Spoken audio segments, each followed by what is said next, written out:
주 평안하셨습니까? 5월 다섯째 주 가정 예배인데요.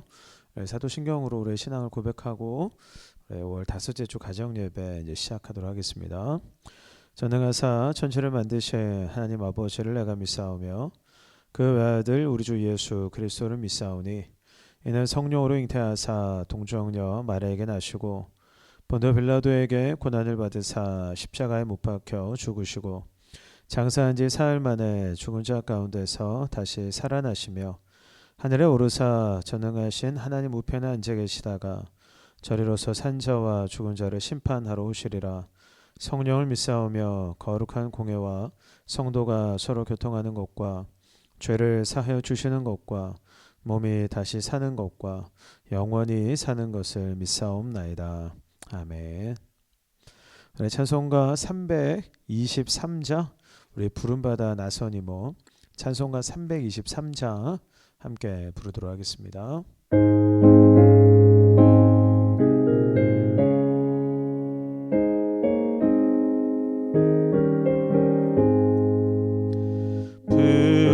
부름받아 나선이모 어디든 지가오리다 괴로우나 즐거우나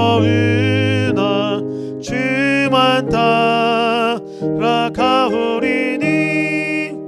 어느 누가 막으리까 죽음이 들막으리까 어느 누가 막으리까 죽음이 들막으리까 아굴굴 잡힌들에도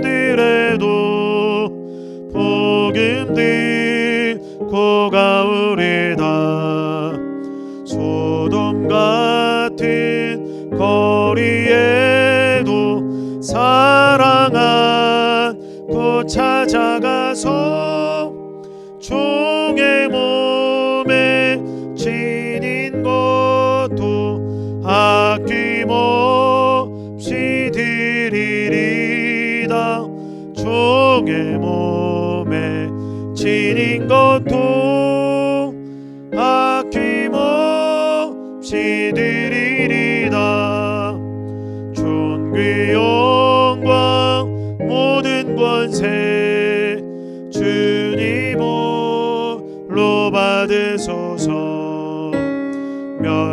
멸시천대 십자가는 제가 지고 가오리다 이름 없이 빛도 없이 감사하며 섬기리다 이름 없이 빛도 없이 감사하며 섬기리다.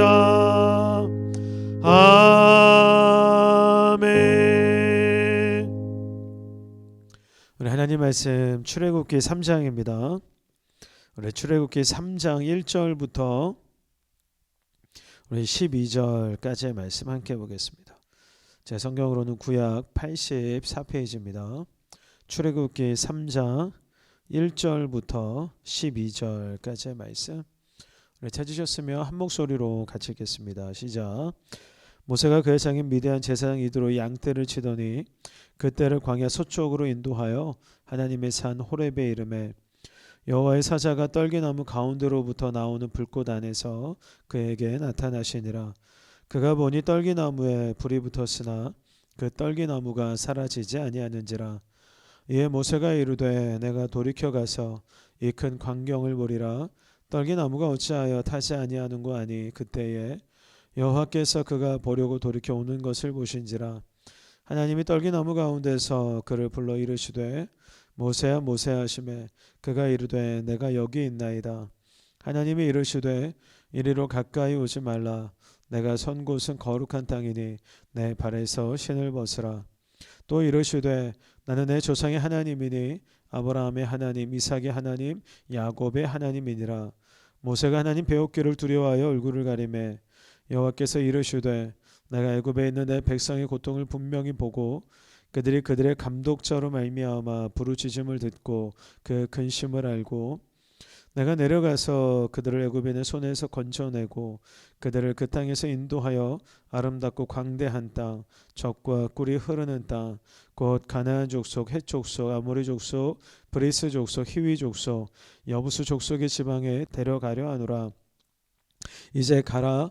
이스라엘 자손의 부르짖음이 내게 달하고 애굽 사람이 그들을 괴롭히는 학대도 내가 보았으니 이제 내가 너를 바로에게 보내어 너에게 내 백성 이스라엘 자손을 애굽에서 인도하여 내게 하리라. 모세가 하나님께 아뢰되 내가 누구에게 바로에게 가며 이스라엘 자손을 애굽에서 인도하여 내리이까. 하나님이 이르시되 내가 반드시 너와 함께 있으리라. 내가 그 백성을 애굽에서 인도하여 낸 후에 너희가 이 산에서 하나님을 섬기리니 이것이 내가 너를 보낸 증거니라. 아멘. 하나님께서 이제 정하신 때가 차니까요, 모세를 부르십니다. 3장 1절과 2절을 보면 모세가 양떼를 서쪽으로 인도하여 하나님의 산 호렙에 이르거든요. 그때 아주 놀라운 일이 벌어져요. 이 떨기나무에 불이 붙었는데 정작 이 떨기나무는 이제 타지를 않습니다. 모세도 이제 많이 놀랐던 것 같아요. 3절 보시면 내가 돌이켜 가서 이 큰 광경을 보리라. 떨기나무가 어찌하여 타지 아니하는고. 이런 전통적으로 불은 붙었는데 타지 않은 이 떨기나무를 어떻게 해석을 해왔냐면 떨기나무를 이스라엘로 보고요. 이 불을 이스라엘이 당하는 고난으로 이제 해석을 했어요. 전통적으로. 그래서 고난이라는 불 가운데서도 하나님께서 이스라엘을 지켜주신다. 그래서 이스라엘이 망하지 않는다, 소멸하지 않는다. 전통적으로 이렇게 많이 해석을 해왔거든요. 물론 이런 해석도 틀린 건 아니에요. 왜냐하면 실제가 이제 그렇기 때문에. 우리 삶에도 고난이 많이 있지만 하나님께서 지켜주시기 때문에 우리가 이제 완전히 타지 않고 소멸되지 않고 버텨낼 수 있는 거잖아요. 그래서 저는 오늘 조금 다르게 한번 해석을 해보고 싶어요. 이 불타는 떨기나무를 조금 다른 방향으로 접근을 해보고 싶은데, 그러니까 떨기나무를요 지극히 평범한 모세로 보는 거예요. 그리고 이 떨기나무가 이런 광야에서 아주 흔하게 볼 수 있는 그런 평범한 나무거든요. 그러니까 모세가 지금 이 순간에는요 그와 같이 너무나도 평범한 존재라는 거예요. 모세는 이미 80세가 이제 되었거든요. 하고 있는 일도 장인 이드로의 양떼를 대신 치는 일이에요. 그러니까 광야에서 40년 일하는 시간을 보내는 동안에 예전에 가지고 있던 꿈도 야망도 비전도 열정도 아마 대부분 다 이제 사라져 버렸을 거라고요. 이제는 그 누구도 주목하지 않는 너무나도 평범한 그런 노인이 이제 되어버렸어요. 떨기나무는 그런 평범한 모세를 이제 상징한다고 이제 보시면 될 것 같아요. 그리고 이제 떨기나무에 붙은 불은요 하나님의 임재를 상징한다. 그렇게 이해하시면 될 것 같아요. 성경 읽어보시면 하나님의 임재를 불로 많이 이제 표현을 하거든요. 그렇다면 불타는 떨기나무는요 이런 의미가 되는 거죠. 지극히 평범한 모세가 하나님의 불로 인해서 이런 비범하게 쓰임을 받는다. 이렇게도 해석을 할 수 있다라는 거예요. 이제 8절을 보시면 하나님께서 앞으로 어떤 일을 행하실지 자세하게 이제 기록을 하고 있는데요. 그러니까 먼저는 이스라엘 백성들을요 애굽인의 손에서 하나님께서 건져내 주실 거예요. 그리고는 그들을 아름답고 광대한 땅, 젖과 꿀이 흐르는 땅, 곧 가나안으로 인도하실 거거든요. 생각을 한번 해보십시오.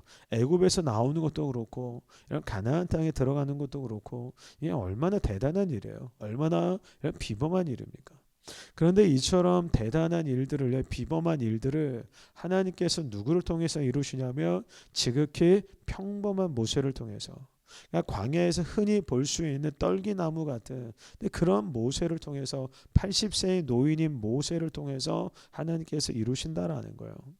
결국 모세에게 능력이 있어서 이스라엘 백성들이 출애굽한 게 아니다라는 거예요.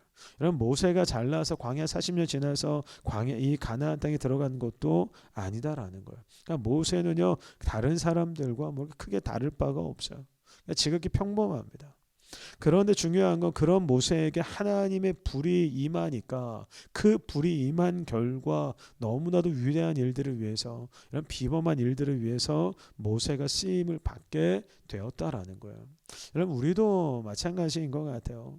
여러분 저도 그렇고 여러분들도 그렇고 다 우리가 평범한 사람들이죠. 떨기 나무처럼 지극히 평범한 그런 사람들이에요. 그래서 때로는 우리가 이제 불평하고 원망할 때 있잖아요. 하나님 왜 저를 떨기나무로 만드셨습니까? 아니 왜 이렇게 가진 것도 없고 능력도 없고 특출난 것도 없는 이런 사람으로 하나님 저를 빚으셨습니까? 그래서 우리가 가끔 이렇게 기도할 때 있어요. 하나님 떨기나무가 아니라 이제는 떨기나무가 아니라 감람나무가 되게 해주십시오. 포도나무가 되게 해주십시오.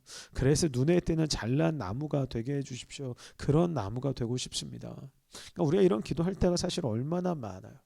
근데 여러분 이걸 아셔야 돼요. 하나님께서는요 떨기나무인 우리를요 그냥 지금 이 모습 그대로 여러분 사랑하시고 용납하시고 받아주신다라는 거예요. 그리고 한 걸음 더 나아가서요. 우리가 부족하면 부족한 대로, 우리가 연약하면 연약한 대로, 이런 평범하면 평범한 대로 하나님께서 우리를 여러분 사용하신다라는 거예요. 관건은 뭐냐? 하나님의 임재요. 하나님의 임재. 그러니까 우리가 떨기나무라도 하나님의 불이 임하면 되는 거예요. 우리가 부족하다 할지라도 하나님의 불이 임하게 되면 우리가 위대한 일들을 위해서 쓰임 받게 되는 거거든요. 이런 모세처럼요. 그러므로 하나님의 임재를 사모하셨으면 좋겠어요. 여러분 하나님의 그 불을 여러분 내려달라고 경험하게 해달라고 이런 기도하셨으면 좋겠어요.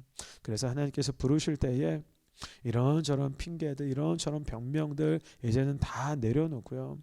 지극히 평범한 존재이지만 지금까지도 지극히 평범하게 살아왔고 앞으로도 뭐 특출나게 뭐 그렇게 별다른 삶 살아갈 것 같지는 않지만 그럼에도 불구하고 하나님께 사용하겠다고 하시며 제 삶을 평범한 삶을 뭐 평범한 인생은 평범한 능력을 주님 앞에 올려드립니다. 내려놓습니다. 이렇게 기도하셨으면 좋겠어요. 그래서 평범한 떨기나무 같은 우리를 통해서요 하나님의 놀라운 역사들이 하나님의 위대한 일들이 여러분 나타나게 되기를 주님의 이름으로 축복합니다. 그럼 이제 적용과 나눔 시간인데요. 그러니까 먼저는 이런 주제를 가지고 가족들과 함께 나눠봤으면 좋겠어요. 혹시 내 약점, 내 단점에 대해서 불평하고 있지는 않은지, 그래서 그 약점과 단점을 핑계로 삼아서 변명 삼아서 하나님의 부르심에 우리가 불순종하고 있지는 않은지 한번 좀 돌아봤으면 좋겠고요. 그래서 내가 극복해야 될 이런 단점과 약점은 무엇인지 가족들과 함께 나누어 보시면 좋을 것 같아요. 그리고 두 번째로 이런 주제를 가지고 한번 나누어 보셨으면 좋겠어요. 과연 지금 우리가 기도할 때에 하나님의 임재를 우선적으로 간구하고 있는지, 정말로 우리가 그 성령의 불을 간절히 사모하고 있는지 한번 좀 돌아보셨으면 좋겠어요. 그래서 하나님의 임재, 성령의 불을 경험하기 위해서 특별히 오늘 내가 해야 할 일이 무엇인가, 가족들과 함께 나누시면서 은혜를요 또 함께 또 나누시면 좋겠습니다. 우리 함께 기도하도록 하겠습니다. 주님 그렇습니다. 우리는 지극히 평범합니다. 단점도 약점도 얼마나 많은지 모릅니다. 그래서 때로는 원망하고 불평할 때가 있습니다. 그래서 때로는 우리의 단점과 약점을 핑계 삼아 변명 삼아 하나님의 그 부르심 앞에 불순종할 때가 있습니다. 하나님 이런 우리를 긍휼하게 주셔서 하나님 믿음을 더하여 주시옵소서. 그래서 우리는 평범하지만 우리는 연약하지만 부족하지만 하나님께서 들어 쓰시고자 하시며 하나님 놀라운 일들을 위해서 위대한 일들을 위해서 비범한 일들을 위해서 우리를 분명히 사용하신다라는 이 믿음 가지고 또 주님 앞에 나아갈 수 있도록 함께하여 주시옵소서. 감사드리며 존귀하신 예수님 이름으로 기도합니다. 아멘. 우리 찬송가 212장입니다.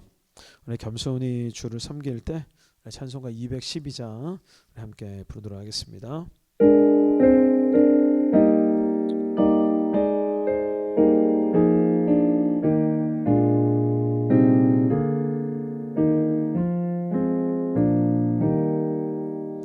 겸손히 주를 섬길 때 괴로운 일이 많이나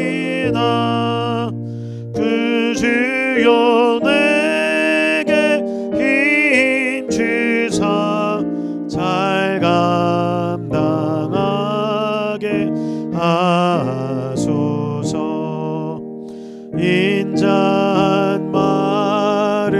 가지고 사람 일가화시키며